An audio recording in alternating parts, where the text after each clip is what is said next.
Hello, folks. Welcome to the Ryan Pyle podcast. I am your host, Ryan Pyle, and thank you again for tuning in to another episode. I hope you guys are enjoying these. I'm loving it because I am still here in Istanbul and I don't have much to do. So talking into the mic and being able to communicate with all of you in this wonderful fashion is actually giving me a reason to get up in the morning. What else is giving me a reason to get up in the morning? I have a lovely new kitten.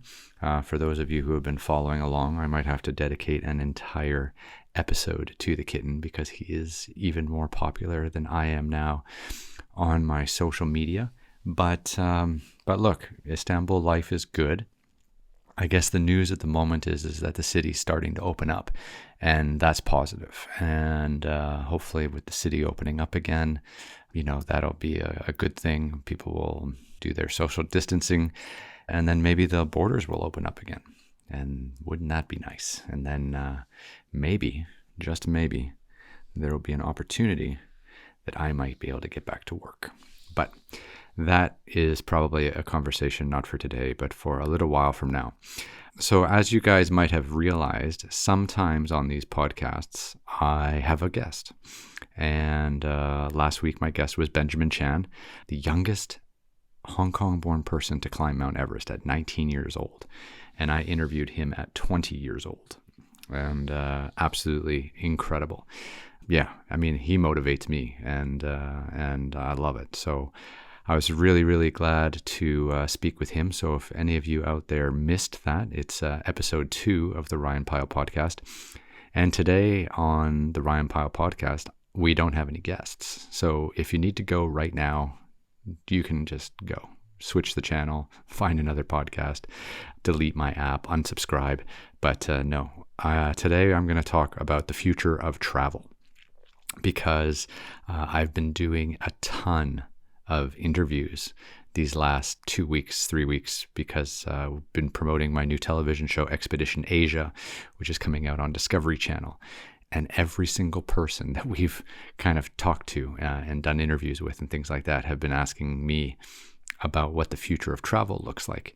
Because for many years, I was traveling a ton. And now, of course, I am not.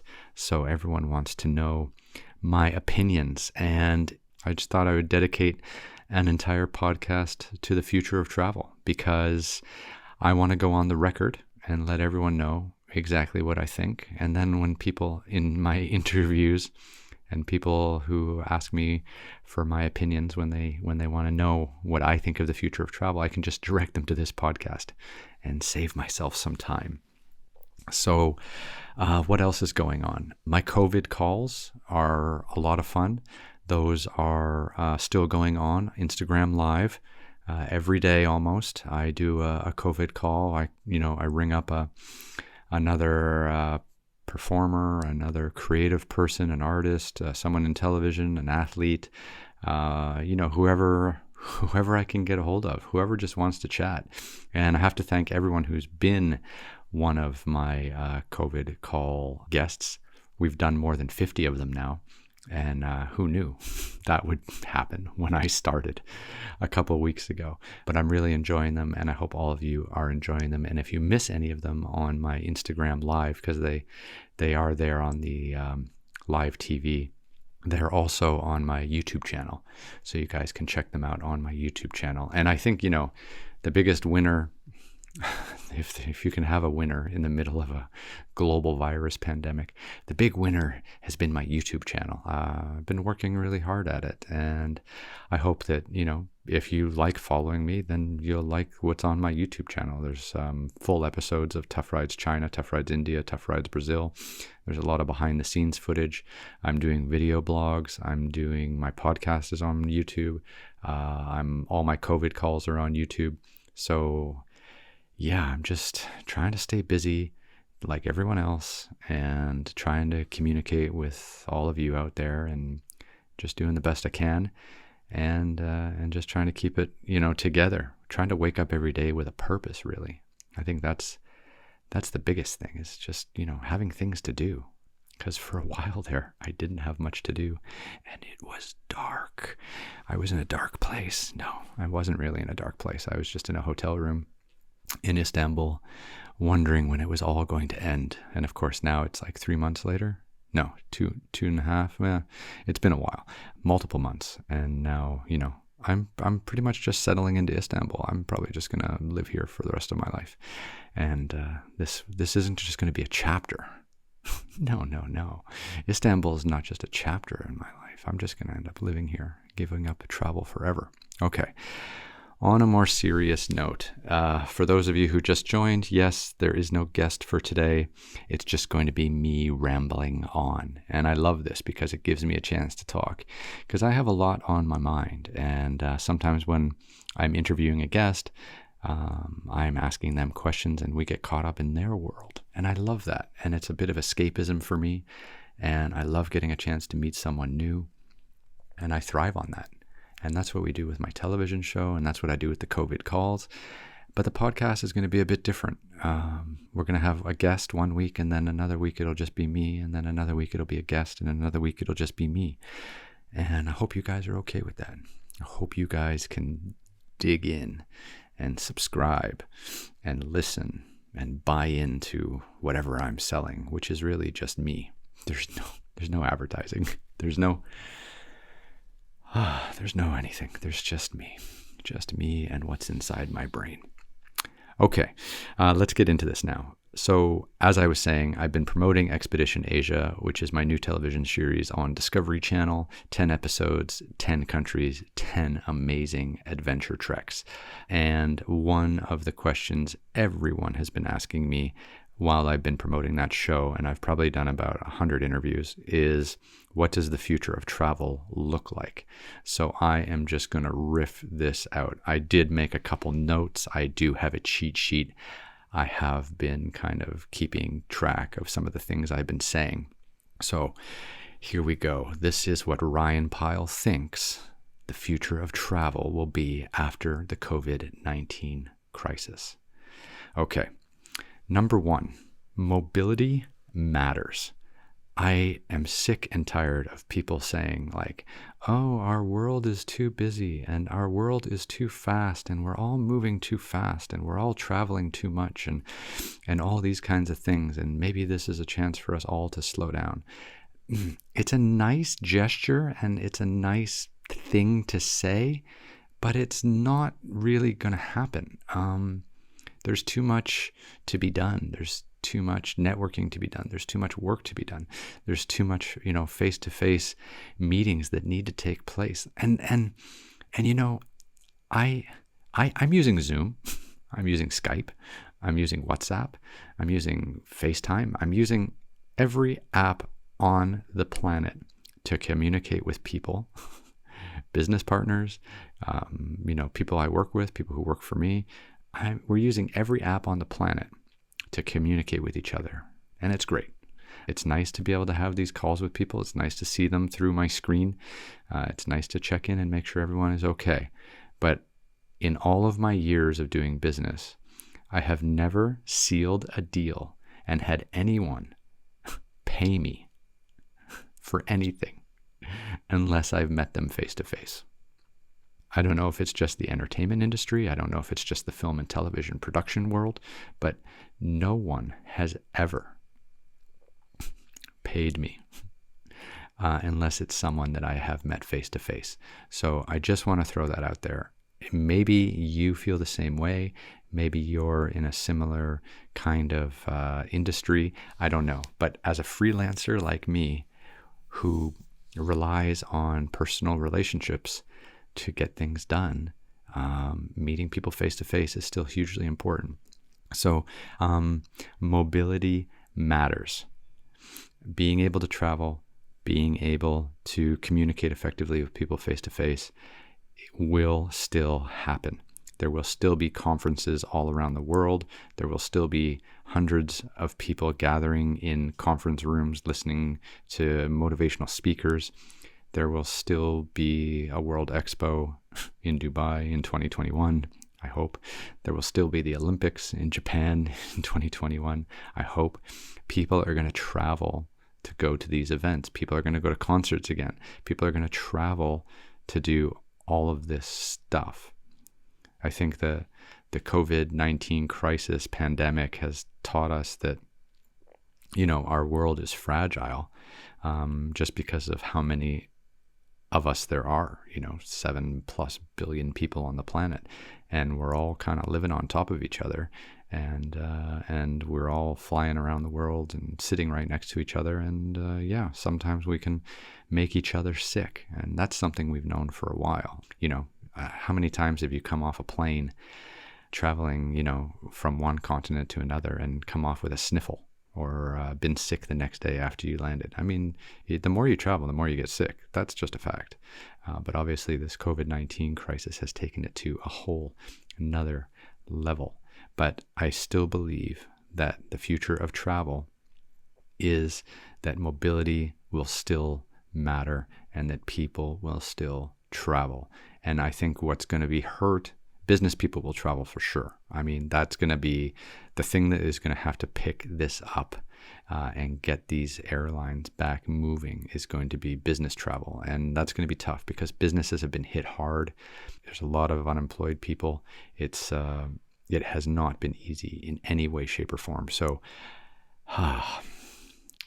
business travel has to be at the forefront of this recovery. That's my, general feeling. And I think that tourism is going to take a while to come back, because tourism it's a want. It's not a need, it's should we go to Spain or Italy this year, or China, or should we just, do a driving trip and visit some national parks in North America or something like that? And I think for this year and maybe next year, people are just going to opt for the driving trip and, just stay closer to home. I think local travel will rebound faster than international travel for sure. Whoa, can you guys hear the call to prayer? Yeah? Oh, I didn't think I'd be recording when the call to prayer came on. Okay, so the future of travel. Mobility matters. I don't think that we're going to live in a world where we're all just doing Zoom calls and somehow pretending that is how business really gets done. I think a lot of business can be done online. I think a lot of travel can be reduced, but for people who are still getting things done, they still want to meet face to face. They still want to build trust, and they still want to connect and really get business done quickly. I think that's another way of doing it. And I'm guilty of that. Like, I'm all over the place all the time. I flew to Switzerland to meet some business partners. I go to Saudi Arabia to meet, potential film and television projects. I live in Dubai. I'm in Singapore giving a lecture and meeting broadcast partners. I'm in LA, pitching new concepts and new adventures. I'm all over the place, but I've always put a high degree of importance on meeting people face to face. And in my business specifically, mobility matters so much, and I am basically a professional traveler. Okay, guys, the future of travel. Number 2, I do have some notes written down here. I do have a bit of a cheat sheet. Number 2 is trust. Okay, and under this, there are 2 key categories: safety and confidence. So can we trust the airports, the airlines, the hotels to keep us safe? What does that mean? If we go on an airplane, if we go into a hotel, if we walk through an airport, are we going to get sick? Are the people in that airport healthy? Are we social distancing? Do we have to wear masks? All of these things need to be figured out and communicated effectively with the public before we can even have a future of travel. So this is one of the just main issues that I think is going to be a huge problem. And then the next one is confidence. Like, I'm in Istanbul right now. If I'm going to get on a plane in Istanbul and I'm going to fly to Germany, I have to know that I'll be allowed to enter Germany. And then I have to know that I'll be able to go back to Istanbul. Like, you have to have confidence that you can get on a plane and go back to your home, or go to the country where your next meeting is, or something. I can't tell you how terrifying it was to not be able to go back to Dubai, where my home is, to be there in the mountains of Ethiopia and be looking at my phone and seeing that United Arab Emirates closed their borders to residents. And I was like, what is going on, man? I thought that would never happen. And I guess it was the right thing to do. They were suffering a significant outbreak, and they needed to stop it. And yeah, so that's what they did. And I am now 9 weeks in Istanbul. Okay, so safety and confidence. Let's kind of walk through this, because if you think about it, the trust issue for me is probably the scariest one, because, we come into contact with so many people when we travel. Whether you're taking a train or whether you're flying, you have to go to the train station or the airport. You have to check in. You have to give your bags to someone. You have to go through security. All the people at security now are going to have masks and rubber gloves. They always had rubber gloves, I think, but not masks. Now everyone's going to be masked. And then you're going to enter the departures terminal, right? And there's going to be food and beverage. There's going to be shopping. There's going to be lots of other passengers. There's going to be people departing. There's going to be people transiting. I'm just thinking of the Dubai airport and how many millions of people go through there a year, and thinking just about having to trust that all of those passengers have somehow been screened, had their temperature checked, had a COVID-19 test. All the people who work there are also going to have to be tested.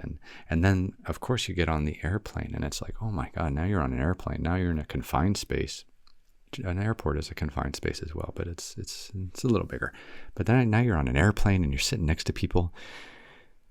And yeah, you're going to have to trust that all those people have been responsible. Don't fly if you're feeling ill. Don't fly if you're showing symptoms. How are we going to trust that all those people were like, no, you're right. I feel like I have a cough today. I'm not going to fly. That's crazy. I don't know how that would work. So, and then when we land on the other side, at the country of our destination, are they going to let us in? Are they going to test us? Are those tests going to be safe? If we take off from a first world country and then we go to a third world country and we land, what are the healthcare implications going to be if there's testing at the airport? My biggest thing is the people at the airport who are going to be doing all these tests. They're not registered doctors or nurses. They work in hospitals. The airport's going to get people to do these tests. And who are they going to get to do them? And are they healthcare professionals? Are the airports now going to have staffs of hundreds of nurses to do these tests? And if we do the tests when we land or before we take off, how long does it take to get a diagnosis? And then what's the margin of error? Because if I'm in Dubai, for example, in the summertime, and it's 50 degrees Celsius outside, or 120 degrees Fahrenheit, and I'm sweating bullets when I walk into that airport and someone takes a temperature gun and shoots me, it'll probably read that I have a fever. But actually, it's just because I came in from outside and it's 50 degrees outside. So the margin of error of these things, the margin of human error is unbelievable. And it's confusing. And it's scary, to be honest. It's scary for someone like me. Because, you just don't know, right? You just don't know what that's all going to look like. I had an email from Emirates Airlines the other day, because I live in Dubai and I fly with Emirates quite often. And they said that there's, they're putting in new procedures at the Dubai airport and at the Emirates check-in in Terminal 3. And you are now suggested to arrive at the airport 4 hours before your scheduled departure. 4 hours. Wow. Can you imagine? I mean, the beauty of living in Dubai for me was that I used it as a hub. I was only there maybe 5, 6, 7 days a month maximum. And I loved it because I could go from my place of residence in Dubai, I could go to the airport in 10 minutes, no traffic. And I could leave an hour and a half before my flight and no problem. And now I gotta go to the airport 4 hours in advance, Really? That just doesn't sound good. Okay. So what was that? Trust. Yes. Okay. Safety. Right. Okay. Confidence. Let's talk about this for a second, because you have to have some confidence that people aren't going to close their borders when you're in the country, or close the borders of the country that you're a resident of or that you live in. And for a frequent traveler, that's kind of terrifying, because I almost got stuck in Ethiopia, and I really like Ethiopia, and the people in Ethiopia were wonderful, but I didn't want to spend 3 months in Addis Ababa. That wasn't kind of where I wanted to be for that amount of time. So having confidence, are we going to close borders again? Will some countries have an outbreak again and close their borders again? You just don't know, right? I mean, what's going on?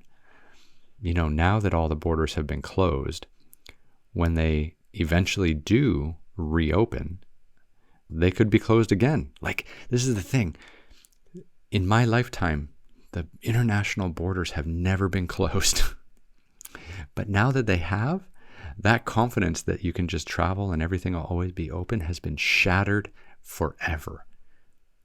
That freeness that you felt when you went somewhere and then you could just go back somewhere else. Or, today I was in Taipei and then I got to go to Zurich, but then I'll be in London on the weekend. Those days might be gone for a long time. And it's a lot just because of the confidence of air travel and the confidence of people closing their borders.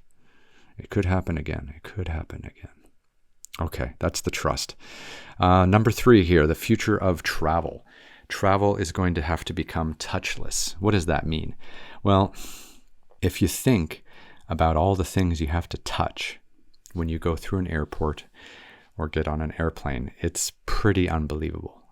At an airport, you're dealing with door handles, you're dealing with security. I actually have a friend who is a pilot for Emirates Airlines, and he told me, this is a dirty little secret, and it's also a dirty secret about dirt and germs, but he actually said that the dirtiest thing at an airport is actually the X-ray machine bins that you put your laptop in and your shoes in and your belt and your watch and everything like that, because he was saying that like millions of people touch those things a year and nobody cleans them.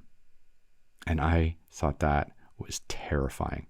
I don't know about the situation in Dubai or if it's other airports all around the world, but once he told me that, every time I look at a security bin at the X-ray machine, I just kind of like shiver a little bit, and I was like, oh man, that can't be true, is it? Like, no one washes these ever, and everyone's touching them and then touching their faces, and so somehow travel and moving through airports is going to have to become like touchless.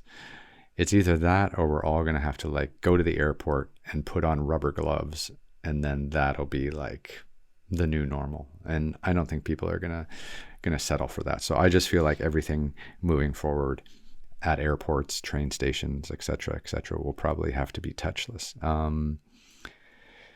Being on an airplane, I don't know how that'll be touchless because you're sitting in your seat. Sure, they've sanitized the planes and stuff like that, but over the course of a flight, 100 people could use the bathroom, 100 people could touch the door handle, 100 people could access, I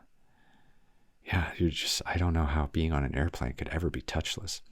But I think all the airports now will probably, in the first world countries at least, will probably be touchless, and won't take cash and all this kind of stuff, and everything will just be waving cards and Apple Pay and this kind of thing, and that'll probably be the future. God, just when I was doing the interviews for Expedition Asia, now playing on Discovery Channel, I was kind of giving this future of travel talk when they would ask me this question at the end of each interview.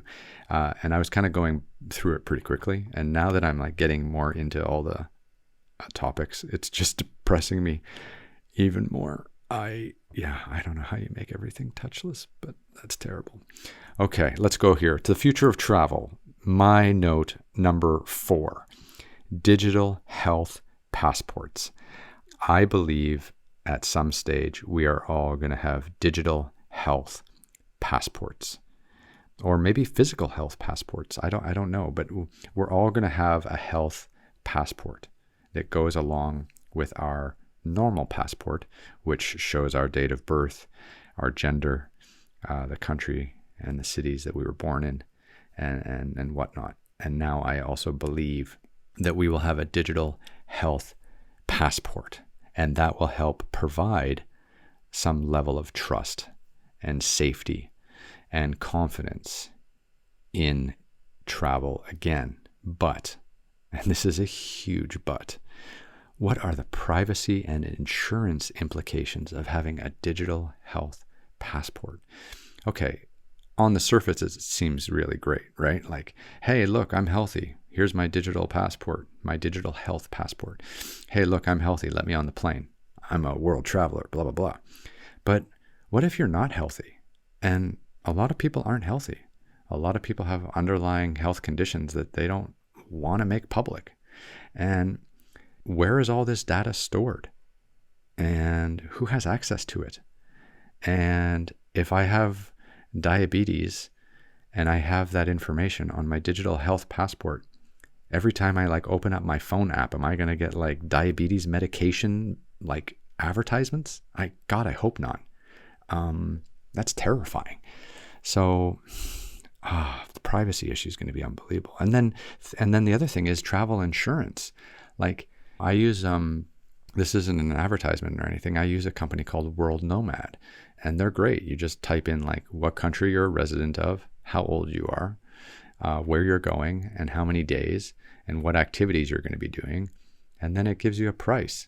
But now if we have to input our digital health passport number, and then somehow that accesses your digital file and shows that you might have underlying health conditions, or you might have an illness that requires frequent medication, or it just puts you at a higher risk level perhaps, then your insurance is going to go up for sure.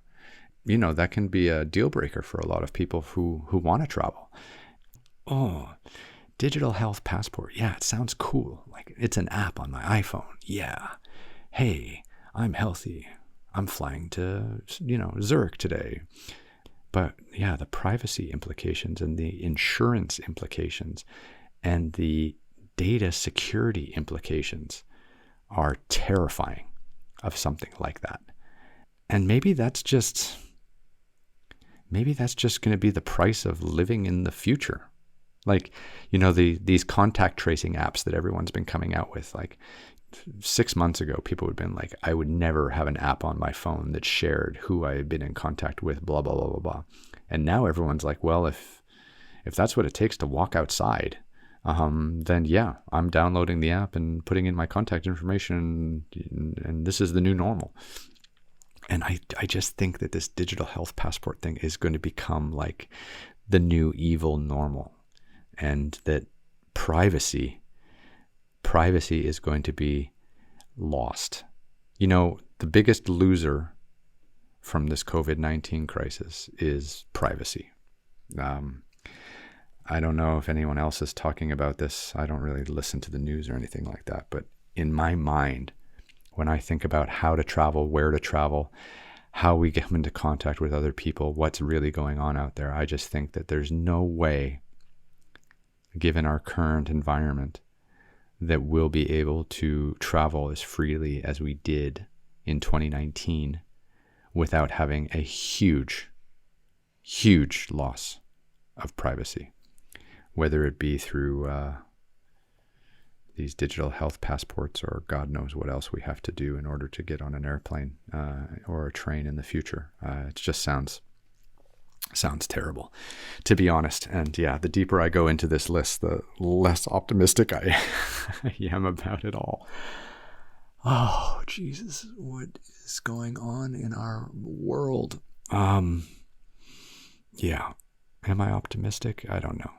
I definitely don't look at the world with rose-colored glasses, if that's what you want. I mean, traveling and exploring the world is beautiful, and I'm very glad I can do it as a career.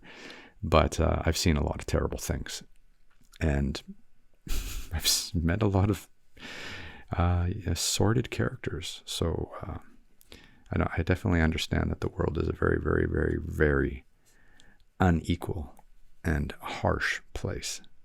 But yeah, oh man, I don't know what's going on out there, How did this all come about and shatter the world of travel? Okay, let's get back on track here. The depression, I gotta keep the depression away here. Okay, the future of travel, right? Number five on my list, global collaboration. Okay, so what does this mean? Well, it means that if an airplane comes from Zurich and lands in London, England, and an airplane comes in from Ethiopia, and I'm just saying that because I was there a few months ago, it comes from Ethiopia and lands in London, England, the people at Heathrow, for example, are going to have some guarantees. The people who work at Heathrow, the government of the United Kingdom, the people who live in London, they are going to have some guarantees that the people who got on that airplane in Zurich and the people who got in that airplane in Ethiopia were both tested to the same level and went through the same stringent processes, getting on the plane, going through the airport, whatnot. And that's not going to happen. And every country is going to want to do things differently. Every country is going to want to have their own processes. Every country is going to want to have a say in what gets done and what doesn't get done, because every country has different privacy rules. Every country treats their citizens differently. What is acceptable in China, for example, would not be acceptable in Montana in the USA or New Hampshire, which has a state motto, live free or die. So this whole idea that we're going to have this global collaboration in healthcare testing at these airports is just not going to happen. I mean, countries don't work well together. I mean, just look at the United Nations, look at the ramblings that are going on at the World Health Organization right now about, kowtowing to China and US funding and all this kind of stuff. And think about climate change. We haven't been able to figure out climate change and all agree on climate change yet. There's how many airports are there in the world? There's 200 countries, but how many airports are there? How many different airports in one country have international flights? In Canada, you can fly internationally out of almost every airport, I think. There's flights to the US at least. And then the big long haul destinations are like Vancouver and Toronto, for example. But you can get in a small airplane or small airport in Eastern Canada, and they have flights to New York City. So how are all of these stringent tests at all these airports going to be conducted? And what does that global collaboration look like? And who sets that agenda? And I just feel like this is just going to be a mess of people just trying to put their fingerprints all over the solution. And of course, some countries will do it very well, and some countries will just make a mess out of it. And of course, the risk is again in the passengers, right? And that's where that whole trust issue comes. Can we trust every airport in the world to be able to keep clean and organize themselves and conduct these tests? And I just don't see it happening. I don't see it happening. I just don't. And the other thing too is with global collaboration, this is another thing I hadn't thought of is what happens when you're transiting. So, I live in Dubai, but I also transit a lot in Dubai. I'll be filming somewhere and then I'll have to go through Dubai to go to a meeting somewhere else. And what happens if for example, I did this flight last year. I flew from Taipei to Dubai, laid over for 3 hours or something. And then I went to Zurich, and I didn't even go to my home in Dubai because I had to get to Zurich for a meeting. So what happens if I come in from one country into Dubai and test positive for COVID-19, but I still have another flight? Does that mean I have to do a 14-day quarantine in my transit destination? How does that work? And what if that's a false positive or false negative? Or what happens if the test is wrong? like, again, going back to trust and safety, like these people who are going to be issuing these tests and these people who are going to be, are they nurses? Are they doctors? Or are they just going to be like airport officials who are dictating the next 14 days of your life by letting you pass through and get on your next flight, or asking you to stop and quarantine? Who makes that decision? And obviously, if you're sick, you don't want to get on an airplane, and quarantining is, yes, it's the best way until there's a vaccine. But what if you're not sick? What if there's, what if the test was taken incorrectly? What if they, I've just been reading so many testing horror stories recently, and, the reliability of some of these things is frightening. And again, the human error is the thing that scares me the most. Why can't we all just get along? Okay, the future of travel. Point number 6 I've got here, local versus international. So I do believe that for the next 2 or 3 years, you're probably going to see a huge uptick in local travel. Europeans are going to stay in Europe. North Americans are going to stay in North America. People in Asia are probably going to travel around more locally.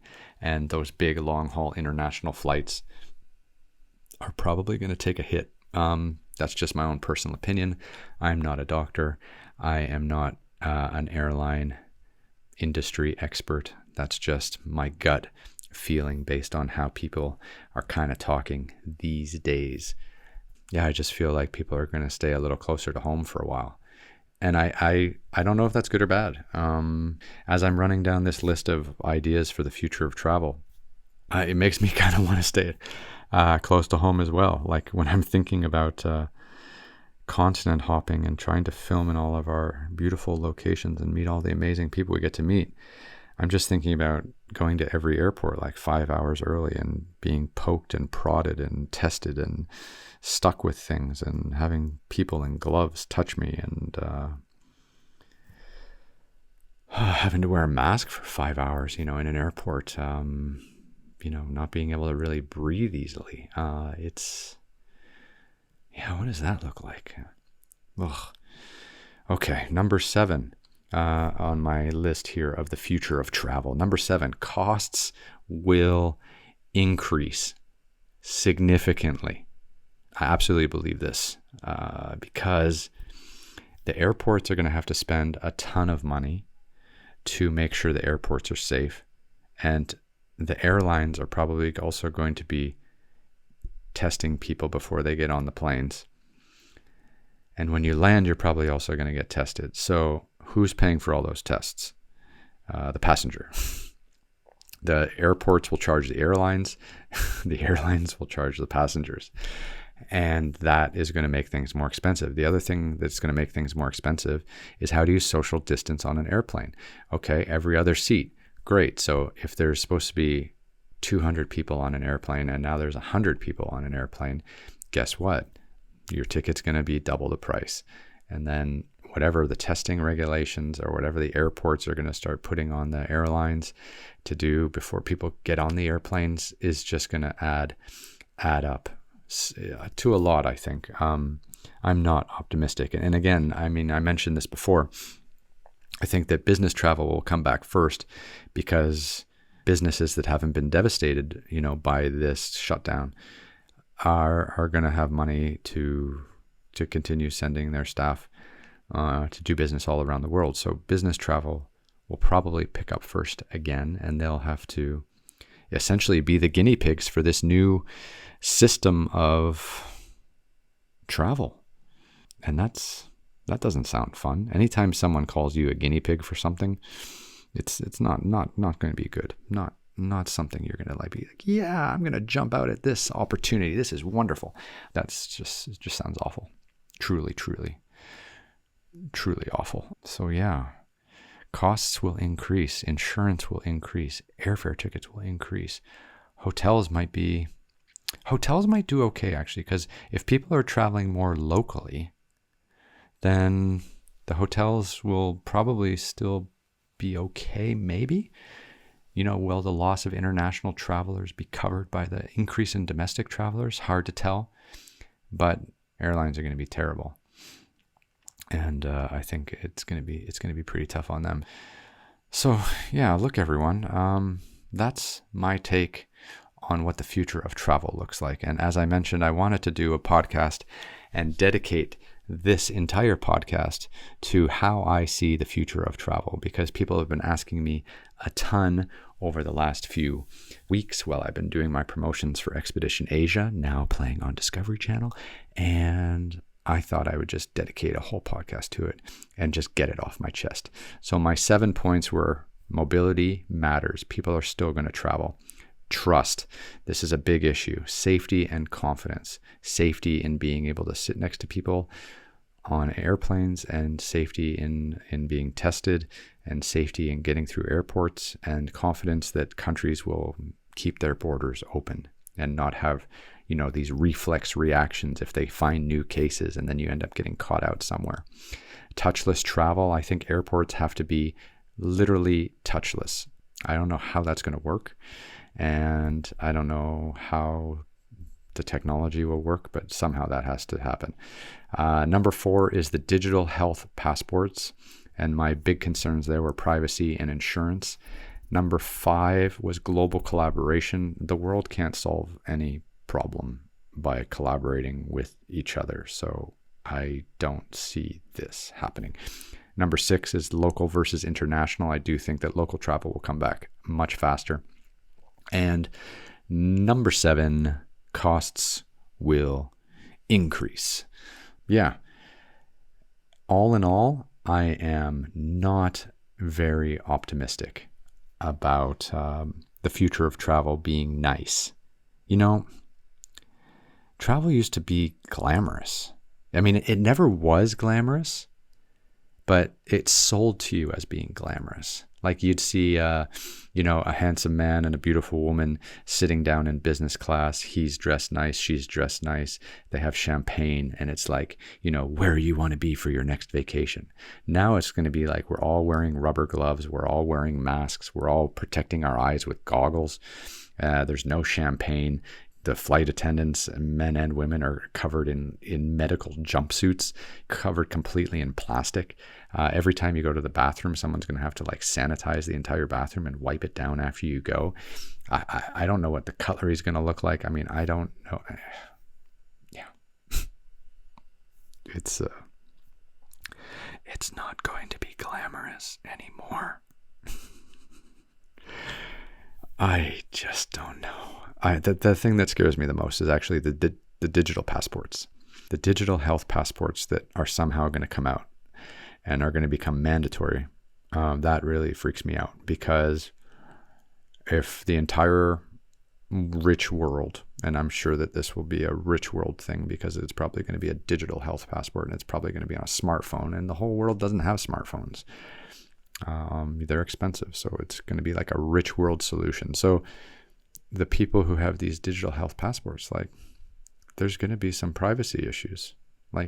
They're going to get hacked.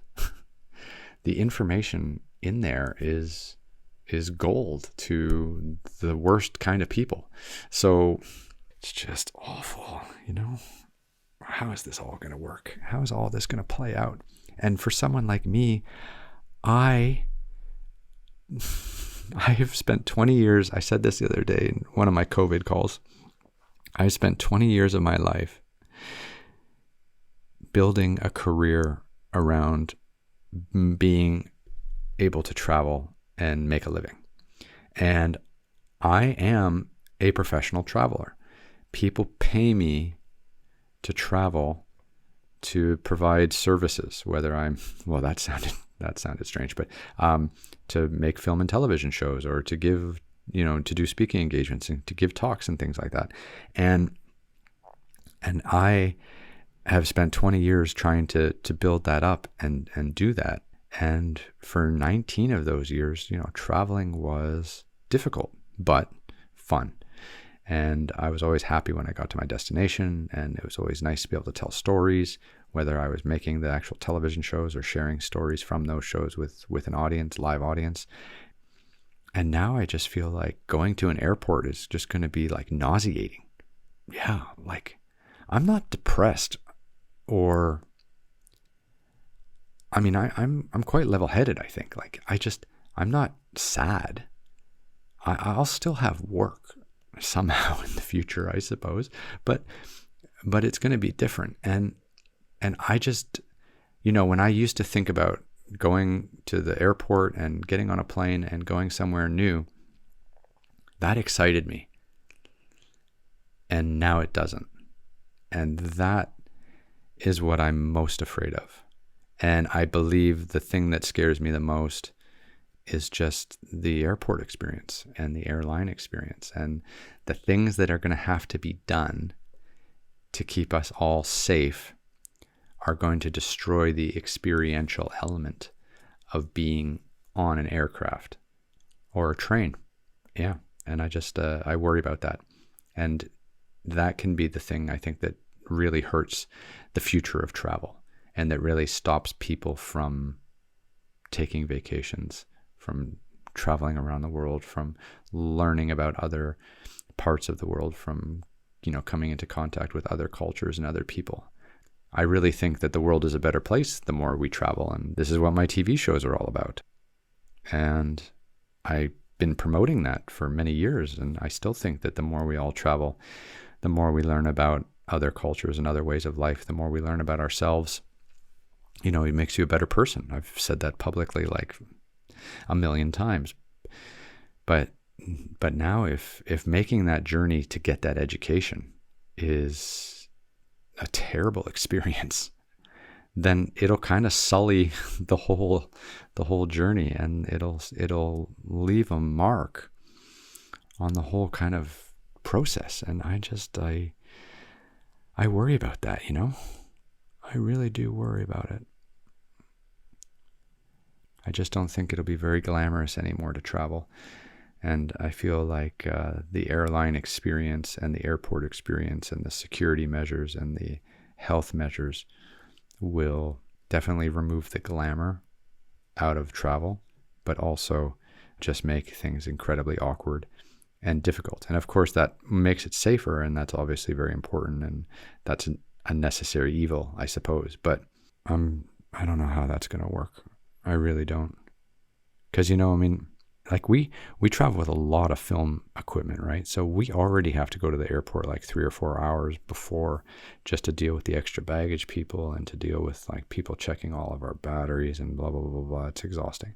But now if we have to go at that time to deal with health concerns and health checks and all this kind of stuff, then this is like, I don't know, man. Is it too much? Is it going to be the one that breaks the back, And then when are we going to be able to just breeze through an airport and get on an airplane again? Is it going to be when we all have digital health passports? What if we don't have smartphones? Is the digital health passport going to be something that can be hacked, or where does this data sit? Every individual country is going to want the data to be in their own individual country. Like, how do you build a global database around that? Oh God, yes. Okay. Oh, okay. I think I'm done. I'm done on the future of travel. I was feeling pretty optimistic before I started this, but now I went through this whole list of 7 things, and I feel I'm not a doomsday. Like, I don't buy into that, but it's just not going to be pleasant. It's going to turn a lot of people off, I think. I'll probably still have to do it because that's my job, and that's the way it is. But until I can afford a private jet, which working in adventure television is impossible. Until we're all just flying private jets, right? That'll be the future, maybe. Anyways, so that's all for me. That is The Future of Travel by Ryan Pyle. Point number 1, mobility matters. Point number 2, trust, safety, and confidence. Point number 3, touchless travel. Point number 4, digital health passports. Point number 5, global collaboration. Point number 6, local versus international. And number 7, costs will increase. So that is my take on the future of travel. All ideas are my own. There is no advertising or any bias in this conversation with myself at this moment. These are my words and my words only. but I am fearful as a frequent traveler. So I wanted to tell all of you about that. But now let's get on to something a little nicer. We'll wrap this up, and I'll let all of you get back to your lives, and I've got to have some lunch. But look, if you guys are enjoying my COVID calls on Instagram Live almost every day, then please watch them and share them with friends. And if you like a COVID call, you can find them on my Instagram television or on my YouTube channel, which is Ryan J. Pyle. And on my YouTube channel, you'll also find full episodes of Tough Rides China, Tough Rides India, Tough Rides Brazil, all television shows I made doing adventure motorcycle tours all around the world, as well as behind the scenes content. All of my podcasts, my video blogs, my Whiskey Wednesdays, they are all on my YouTube channel. So please do subscribe. Every time I upload a new video, you will be notified. And that is how it works. What else can I say? Yeah, my podcast. Look, if you like this podcast, give it a couple stars and leave a comment, because all that does help. And I'm actually enjoying the podcast a lot. I didn't think I would, but I am. And I'm going to stick with it even after the lockdown. So when I'm back traveling and when I'm back exploring the world, I am going to stick with this because I enjoy it. And I enjoy speaking to all of you. And I enjoy getting all the feedback that I get on a regular basis. Now, if you do have feedback and you would like to give me some feedback, you can send me an email at studio@ryanpyle.com. That's just studio@ryanpyle.com. And you can go to my website at ryanpyle.com and you can see all the television shows I've made and all the books I've done and all this kind of stuff. So yeah, that's me. The future of travel, maybe good, maybe not. I'll leave it up to you. I've said what I had to say today. Take care, everyone. Stay safe.